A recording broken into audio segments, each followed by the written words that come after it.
that, you know, Jesus is the guy who's going to be right there with you when you go out and get drunk, because we know you're going to. And I realize that that's not saying that Jesus advocates you getting drunk. You know, it's really a compassionate, it's really a compassionate message that in the difficult times, he'll be there with you. The problem is, and this, you know, I realize that this bugs some people that I say this.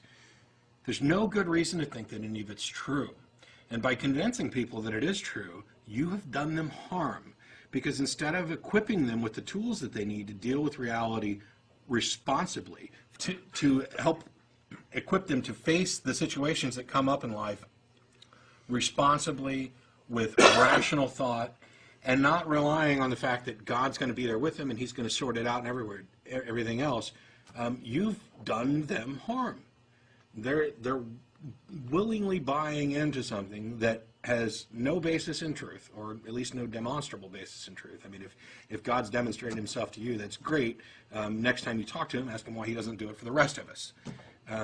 But it's much better in the long run to teach people how to cope with reality on reality's terms. I mean, it's wonderful to think you're going to live forever. It's wonderful to think that Granddad is up there in heaven looking down on you and appreciating the events that take place in your life, and that someday you will be able to visit with him again.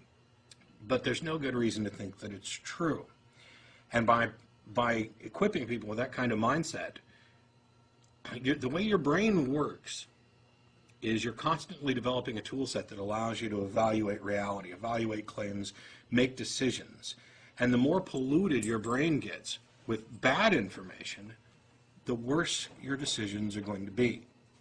The more your brain understands truth and reality, the better equipped you are to make decisions in reality. As soon as you start adding in the junk, and some of it may be relatively harmless, some of it may make you feel incredibly good, but I'd rather know that my beliefs are true or most likely true. I'd rather know that I have eliminated as many false or likely false beliefs as possible than feel good about my beliefs. There's no guarantee that reality is something where you're going to feel good. Life's tough sometimes, and it's cruel.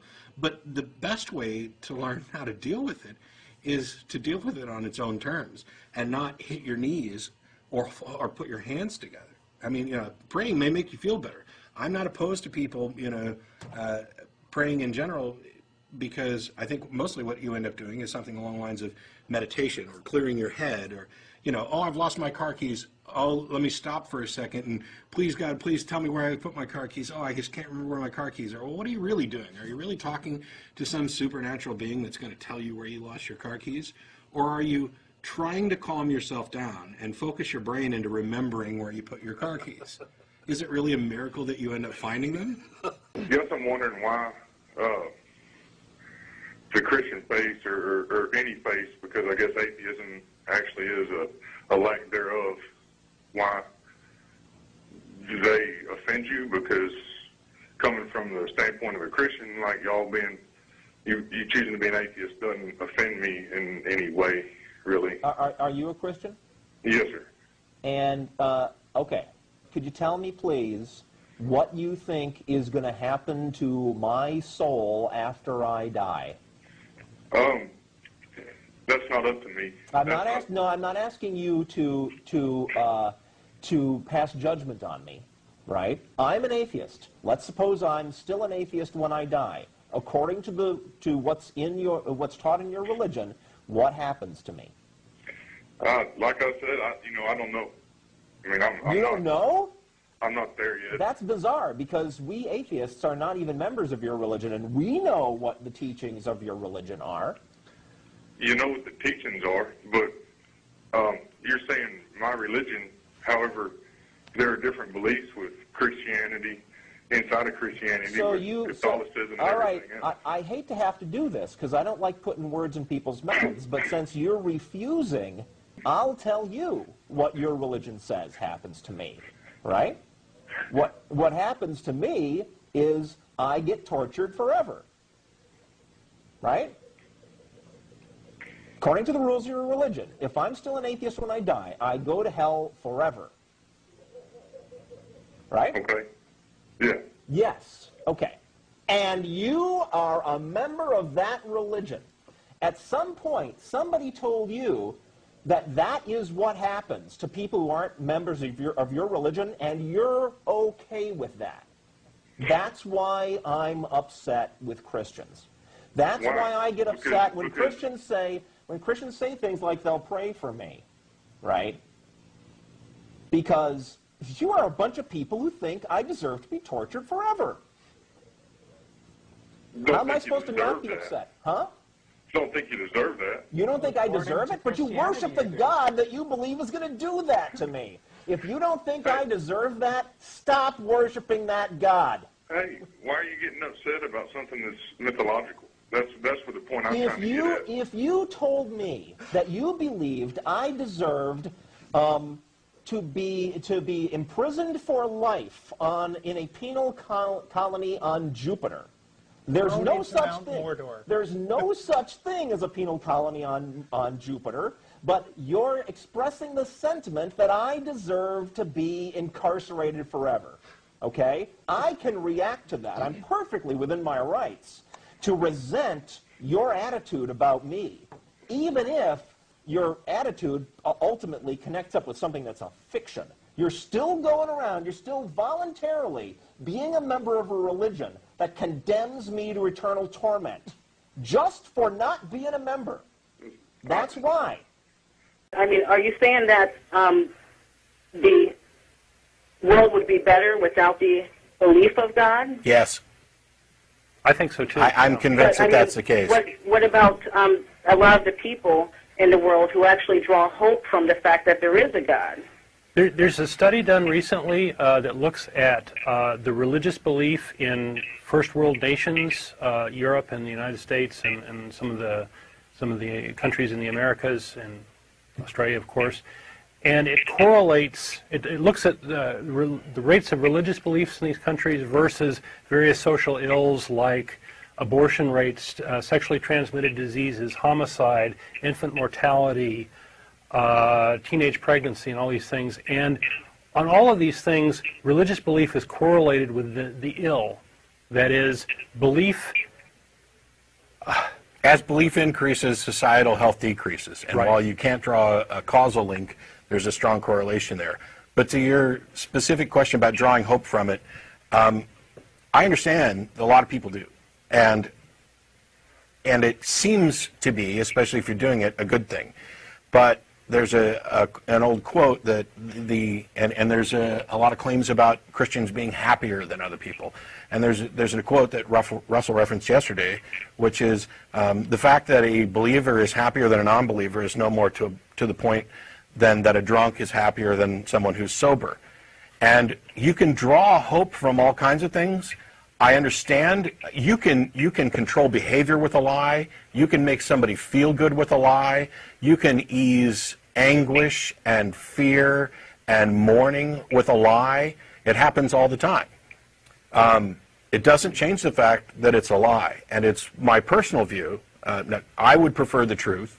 I would also, by and large, prefer a world that prefers the truth.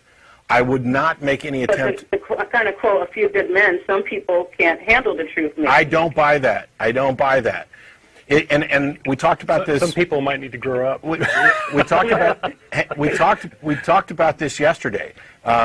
This idea that there are some people who just need it, and I understand that. My thing is that when people say that people need religion, that they couldn't cope without it, etc., I think that is a fundamental lie.